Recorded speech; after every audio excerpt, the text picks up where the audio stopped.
You have talked a lot about security guarantees, and now we've seen your proposals. You also say you have no intention of invading Ukraine. So will you guarantee unconditionally that you will not invade Ukraine or any other sovereign country, or does that depend on how negotiations go? And another question, what is it do you think that the West does not understand about Russia or about your intentions? Thank you.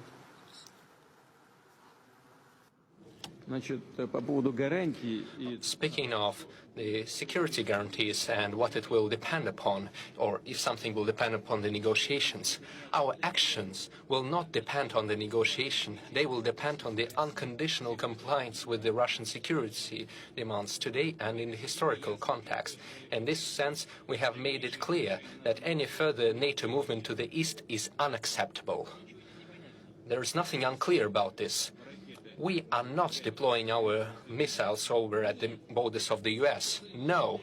On the other hand, the US is deploying its missiles close to our home, on the porch of our house. So, are we demanding something excessive? We're simply asking them not to deploy their attack systems over at our home. What is so unusual or peculiar about that?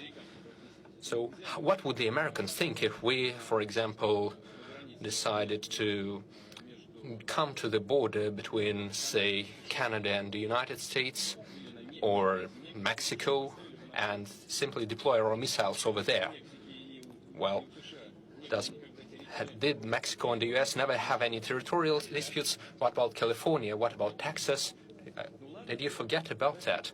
But everything seems to have calmed down. Nobody remembers those things, just like the way they remember about Crimea. We try not to remember the situation in Ukraine. Who created that? Who started the crisis? Was it Lenin?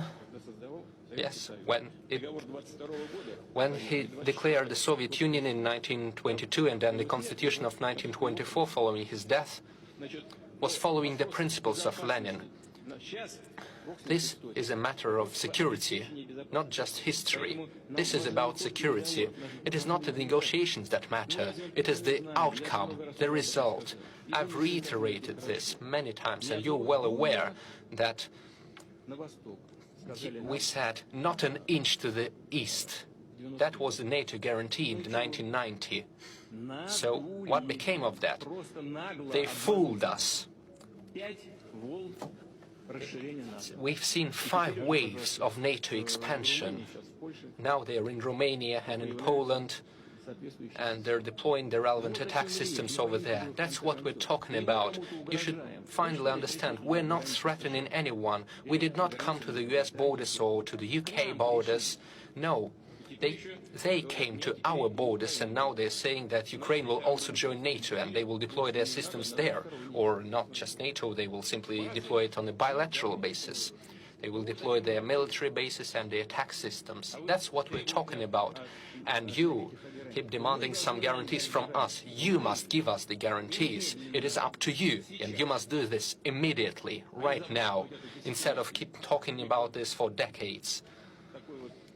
And use this small talk and soft talk about the need for guarantees of security for everyone. This is exactly what we mean. We are not threatening anybody. And now to the second part of your question. Could you repeat that, please? What is it that you think that the West does not understand about Russia or about your intentions? No, знаете что? Yes, exactly. Well, you know, what you understand or what you don't understand, sometimes it seems to me that we live in 2 different worlds. I was speaking about very obvious things. How can you not understand that? You say you will not expand, and then you keep expanding.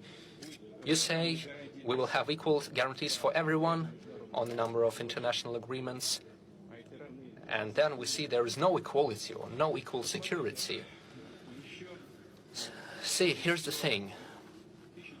Back in 1918, one of the assistants of Woodrow Wilson, the US president, said that the whole world would feel calmer and safer if today's enormous Russia would be replaced with the states of Siberia and 4 more states in the European part of Russia.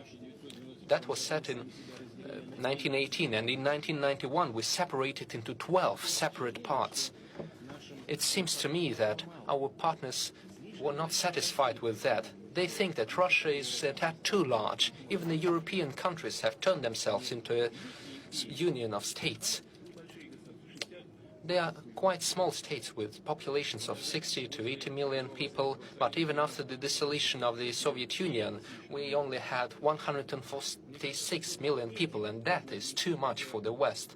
I think that is the only explanation for their constant pressure against us. Back in the 1990s, the Soviet Union did everything it could to build normal relations with the West, with the United States. I will keep saying this, and I will repeat for your viewers and listeners out there from the media that you represent. I didn't quite get that, but that doesn't matter.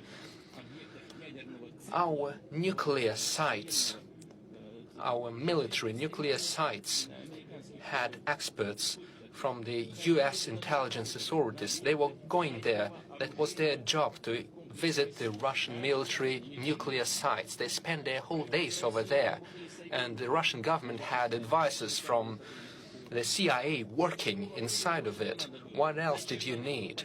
Why did you have to support the terrorists in Northern Caucasus and use the terrorist organizations to reach your goals and break down the Russian Federation? This was exactly what you were doing, and as a former director of the FSB, I know that.